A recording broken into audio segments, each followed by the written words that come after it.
नमस्कार, स्वागत है आपका आरजी स्टडी में। देखिए, आज हम लोग बात करेंगे अगला चैप्टर। ठीक है, जो छोटा चैप्टर है आपका चैप्टर नंबर 7, पृथ्वी के प्रमुख स्थल रूप। पृथ्वी पर अलग अलग प्रकार के स्थल पाए जाते हैं, जैसे पर्वत, पठार और जो पूरा कहीं भी बहुत देखेंगे कि झील, नदियां, मतलब ये तो पढ़ ही लिए हैं हम लोग। तो जो भी इन सभी के बारे में हम लोग जानेंगे, जो स्थल रूप हैं अलग अलग, पहाड़ी हो गया, ठीक है, इन सभी के बारे में अच्छे तरीके से जानेंगे और समझेंगे हम लोग। ठीक है, चलिए। तो जो भी स्थल रूप बनते हैं, ये मुख्य रूप से दो तरीके से बनते हैं। कौन कौन से? आपका एक तो आंतरिक बन जाता है, एक होता है आपका बाहरी। ये दो प्रकार से बनते हैं। दो प्रकार के प्रक्रिया के द्वारा ये जो स्थल रूप है पृथ्वी पर वो बनते हैं। ठीक है, जो आंतरिक प्रक्रिया है, आंतरिक प्रक्रिया आपको यकीन नहीं होगा, हम लोग जहां पे खड़े हैं, आप लोग जहां पे बैठे हैं, वो सभी चीजें चल रही हैं, मतलब कि वह आपस में गति कर रही हैं। जो प्लेटें हैं वो आगे हम लोग पढ़ेंगे प्लेटों के बारे में, कैसा प्लेट कैसा कहां पे। ठीक है, तो जो प्लेटें हैं वो सभी गति कर रहे हैं आपस में, और वो गति के कारण ही कुछ आपका जो निर्माण हो रहा है, पर्वतों का निर्माण हो रहा है वहां पे।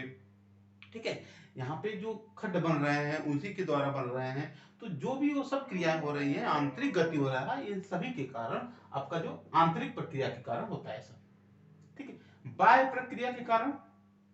ठीक है, तो यहाँ पे देखिए आंधी हो गया, तूफान हो गया, ये सभी जो है बाह्य प्रक्रिया हो जाएंगे। यहाँ से जो अपरतन होता है, इनसे जो चीज निर्माण होता है, और आपका जो नदियां हैं इनसे जो चीज निर्माण होता है, इन सभी के बारे में जो बाह्य हो जाएंगी प्रक्रिया। ठीक है, अच्छा, अपर्दन और निक्षेपण।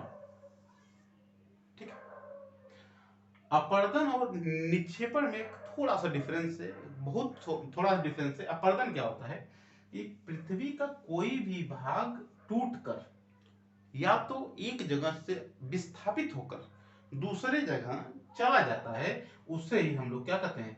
अपर्दन कहते हैं। तो टूट कर घिस जाता है, उसे ही अपर्दन कहते हैं। ठीक है, निक्षेपण से क्या होता है? निक्षेपण का मतलब हो जाएगा टूट कर फिर से निर्मित हो जाएगा। तो निक्षेपण, जैसे पर्वतों का जो वहां पे तलहटी में जो चीज वहां पे नदियां अगर चल रही हैं, वो चीजें या तो बहुत सालों के प्रकाश हो गया, वायु हो गया, इन सभी चीजों से जो निक्षेपण होता है, क्षरण होता है, उससे भी कुछ न कुछ आप लोगों का आके बनेगा। फिर एक चक्रण जैसे ही चलेगा तो फिर से वह निर्मित हो सकता है। ठीक है, तो जो पुनर्निर्मित हो जाएगा, फिर से निर्माण हो जाएगा, उसी चीज को हमारा क्या हो जाएगा? निक्षेपण। या तो दूसरा चीज कोई निर्माण ले लेगा, उसका निक्षेपण कहा जाएगा। क्या? फिर से निर्माण हो जाएगा। ठीक है, तो अपरदन और निक्षेपण में अंतर समझ में आगे होगा। ठीक है, अच्छा, इसके बाद अब आ जाते हैं हम लोग पर्वत पर। पर्वत किसे कहते हैं? तो जो आंतरिक प्लेटें आपस में चल रही हैं, गति कर रही हैं, इनसे कुछ क्रियाएं हो रही हैं अपना, और इसी क्रिया के द्वारा हमारा जो पर्वत है और पठारों का निर्माण होता है। ठीक है, तो पर्वत का निर्माण होता है, तो इसमें पर्वत की विशेषता क्या होती है कि यह शिखर छोटा होता है। शिखर छोटा होता है और आधार इसका चौड़ा होता है। ठीक, शिखर छोटा, आधार चौड़ा, ये क्या कहलाता है? पर्वत कहलाता है। ठीक है, पहाड़ी और पर्वत में ज्यादा अंतर नहीं है। पहाड़ी और पर्वत में ज्यादा अंतर नहीं है, इस चीज का ध्यान दीजिए आप लोग। पहाड़ी लगभग 600 मीटर तक होते हैं, और उसी से ऊपर अगर बढ़ दिया जाएगा और ऊंचाई हो जाएगी तो पर्वत कहलाया जाएगा। ठीक है, इस चीज का ध्यान रखना है। अब आगे देखिए, तो यहाँ पे बता दें कि शिखर छोटा और आधार चौड़ा होता है। कुछ पर्वतों पर हमेशा बर्फ जमी रहती है, जिसे हिमानी कहते हैं। बहुत से पर्वत हैं जिस पर हमेशा बर्फ जमी रहती है, उससे हम लोग क्या कहेंगे? हिमानी कहेंगे। और हिमानी नदियां भी ऐसी होती हैं कि जब बर्फ पिघलने लगता है तो जो बर्फ के रूप में चलता है एक जत्था पूरी तरीके से, उसे ही हिमानी नदियां कहते हैं। ठीक है, याद रखिए, आएगा क्वेश्चन। पर्वत तीन तरीके के होते हैं। पर्वत तीन तरीके के होते हैं। कौन कौन से? एक वलित पर्वत, भ्रंशोत्स पर्वत, इस पर विवाद हो गया। देखिए, ध्यान से देखिए ये शब्द कैसे लिखा है। भ्रंशोत्स, भ्रंशोत्थ, भ र की मात्रा लीजिए, अंक की मात्रा स, ओ, त, थ, ठीक है। पर्वत बहुत ही इंपॉर्टेंट है।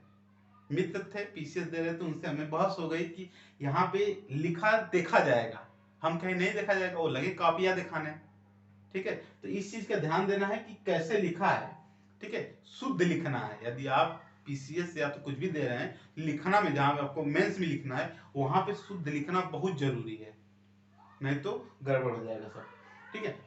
यहाँ पे हो जाएगा आपका ज्वालामुखी पर्वत। तीन टाइप है, कौन कौन से? वलित, ब्रह्मोत्स और ज्वालामुखी पर्वत, ठीक है। अच्छा, वलित पर्वत क्या होते हैं? वलित पर्वत जो उबड़ खाबड़ हो, इन तरीके का है। और सबसे पुराना अगर वलित पर्वत की बात करेंगे हम लोग तो अरावली है, जो कि भारत में ही है। अरावली पर्वत सबसे पुराना है, ठीक है। अब अपलेशियन पर्वत विश्व का है सबसे पुराना अरावली। अपलेशियन पर्वत और यूराल पर्वत की बात कर लेंगे अगर हम लोग, तो अपलेशियन पर्वत यूरेशिया में पाया जाता है, यूराल पर्वत जो है रसिया में पाया जाता है। ये अभी किसका भाग मतलब एग्जाम्पल है, तो आपको हो जाएगा वलित पर्वत का एग्जाम्पल, ठीक है। चलिए नेक्स्ट की बात करेंगे, ब्रह्मोत्स पर्वत। ये क्या है? जो आंतरिक क्रियाएं होती हैं इससे जब पृथ्वी का बहुत बड़ा भाग टूटकर ऊर्ध्वाधर रूप से क्या विस्थापित हो जाता है।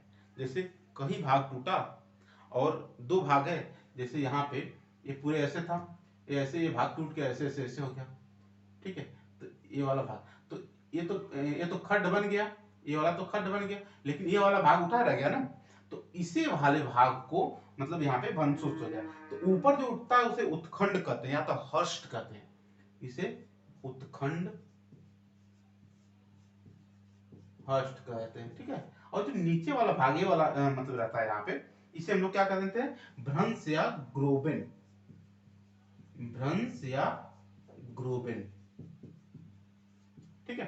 तो जैसे ही यहाँ पे कहा लिखा है कि जब बहुत बड़ा भाग टूटकर ऊर्ध्वाधर रूप से क्या कर देता है, आपका विस्थापित हो जाता है, तो उसे क्या कहते हैं? उत्खंड। जो ऊपर वाला उत्खंड कर देंगे और नीचे वाले क्या कर देंगे हम लोग?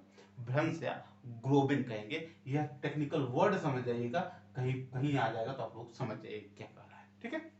ये इस तरीके से पर्वत। इसके एग्जाम्पल की बात करेंगे तो वासजेस पर्वत है कहाँ पे? और यहाँ पे, ठीक है, यूरोप में। और यहाँ पे राइन घाटी यूरोप में भी है। इन सभी के एग्जाम्पल है। राइन घाटी यहाँ पे ऐसे आ जाएगी और जो वासजेस पर्वत है ऊपर आ जाएगा, ठीक है, याद रखिएगा। अब आगे देखिए, हाँ पर्वत की बात कर लेंगे अगर, तो यहाँ पे मनाकी पर्वत है। मनाकी पर्वत हवाई द्वीप पर है, जो कि 1205 मीटर ऊंचा है, जो कि माउंट एवरेस्ट से भी ज्यादा ऊंचा है। माउंट एवरेस्ट से भी ज्यादा ऊंचा है, जो कि प्रशांत महासागर के हवाई द्वीप के पास में है। कौन? मनाकी पर्वत, जो कि अंदर है, अंदर है समुद्र के, इसकी वजह से नहीं इसकी काउंटिंग होती है, नहीं तो माउंट एवरेस्ट से भी यह ऊंचा है पर्वत, ठीक है। इस चीज का ध्यान रखिए। अब आगे आते हैं पठार। पठार का एक नॉर्मल परिभाषा देखेंगे तो हो जाएगा कि जमीन से उठी हुई सपाट भूमि, जमीन से उठी हुई सपाट भूमि क्या कहलाता है? आपका पठार कहला जाएगा, ठीक है। भारत में कोई एग्जाम्पल है तो यह दक्कन का पठार एग्जाम्पल है, सबसे पुराना भारत में। अब तिब्बत का पठार है, जो कि विश्व का सबसे ऊंचा पठार है, ठीक है। विश्व का सबसे ऊंचा 5 से 6,000 मीटर है, ठीक है, ऊंचा, विश्व का सबसे ऊंचा है। ऑस्ट्रेलिया का पश्चिमी पठार, ये भी एग्जाम्पल है उनका पठार का हमारा। अब जो प्रमुख खनन होते हैं, जो खनिजों, अब काफी रत्ने पाए जाते हैं, जो भी इंपॉर्टेंस मिलता है वहां पे, वो सभी कहाँ पाए जाते हैं? लगभग पठारों में पाए जाते हैं। तो उन्हीं का खनन किया जाता है, और खनन के रूप से, खनन जो खुदाई की जाती है उसके रूप से बहुत ही इंपॉर्टेंट होता है यहाँ पे, ठीक है। कई खनिज पाए जाते हैं इसमें, सोना चांदी हीरा मोती जो भी है सब। अब इसमें जो है अफ्रीका का पठार जो है, यह सोना और हीरो के लिए बहुत ही फेमस है, सोना और हीरा के लिए काफी इंपॉर्टेंट है यहाँ पे। और छोटा नागपुर का पठार जो है, और लोहा और कोयला और मैग्नीज के लिए बहुत ही बड़ा मात्रा पाया जाता है यहाँ पे छोटा नागपुर का पठार में, ठीक है। स्वर्णरेखा नदी, और यहीं से जब छोटा नागपुर, छोटा मतलब पठार है, तो ऊपर से नदियां जब गिरेंगी तो भी एक जलप्रपात टाइप बनाएंगी। तो एक छोटा नागपुर के पठार पे स्वर्णरेखा नदी गिरती है, वहीं पे हुंडरू जलप्रपात बनता है। कहाँ पे? हुंडरू जलप्रपात, कहाँ पे? छोटा नागपुर के पठार में, ठीक है। इंपॉर्टेंट है। आप देखिए आ जाते हैं मैदान पर। मैदान क्या है? समतल भूमि और बहुत बड़ा भूमि। ये लगभग 200 मीटर से ऊंचाई से नीचे रहता है, उससे ऊपर नहीं होता है। ठीक है, वो भी समुद्र तल से बात कर रहे हैं। ठीक, समुद्र तल से 200 मीटर ऊंचाई से नीचे जो भी है वो सभी क्या है, 200 मीटर तक यह समतल भूमि। अधिकांश नदियां उनकी सहायक नदियों से निर्मित होता है। जैसे नदियां अपने निक्षेप अपने साथ लाती हैं और जाके छोड़ती हैं, जैसे जहाँ पे तो मैदान का निर्माण होता है उसे हम लोग क्या कहते हैं, मैदान। अधिकांश मैदान ऐसे ही निर्मित हुए हैं नदियों के द्वारा। ठीक है। अब भारत भारत में गंगा और ब्रह्मपुत्र का मैदान बहुत ही फेमस है। और एशिया में और बात कर लेंगे तो चीन में यांगत्से नदी का मैदान है। ठीक है, लोयस का मैदान भी है यहाँ पे। यहाँ पे नेक्स्ट है कि गंगा का मैदान जो है देश का सर्वाधिक जनसंख्या वाला मैदान है। यहीं पे सबसे भारत में यहीं पे सबसे ज्यादा जनसंख्या निवास करती है। कहाँ पे? गंगा के मैदान में। ठीक है, क्यों? अच्छा, क्यों होता है? क्योंकि यहाँ पे जो और सुविधाएं होती हैं, बहुत अच्छे तरीके से खेती लोग कर सकते हैं, कृषि कर सकते हैं, परिवहन की सुविधाएं बहुत अच्छी हो जाती हैं। ठीक है, और वातावरण जो है बहुत सुगम होता है, जिससे कि लोग आकर्षित होते हैं वहां पे बसने के लिए, रहने के लिए। ठीक है, अब स्थल रूप एवं हम लोग लोक के बारे में जान लेते हैं कि स्थल रूप और लोग कैसे कैसे निवास करते हैं। तो जो पर्वतीय क्षेत्र होते हैं, पर्वतीय जीवन होता है, बहुत ही कठिन होता है। पर्वतीय जीवन अधिकतर हम लोग पर्यटन के लिए यूज करते हैं, और अन्य कारणों से बहुत ही इंपॉर्टेंट वो होता है। अधिकतर पर्यटकों के लिए, पर्यटक होता है ज्यादा पर्वतीय जीवन में। ठीक है, रहना बहुत कठिन होता है क्योंकि वहां की जलवायु तो थोड़ा सा यहाँ से डिफरेंस होती है, अलग ऊपर दिक्कत होती है थोड़ा सा। ठीक है, यहाँ पे मैदानी क्षेत्रों में जीवन बहुत ही सुगम होता है, हर प्रकार की उपलब्धता होती है, जैसे परिवहन, बाजार, जो आपको रहने खाने जीने के लिए आवश्यक है, सब कुछ आसानी से उपलब्ध होता है। कहाँ पे? मैदानी इलाकों में। ठीक है, आकस्मिक घटनाएं भी होती रहती हैं पर्वतों में और सभी जगहों पे।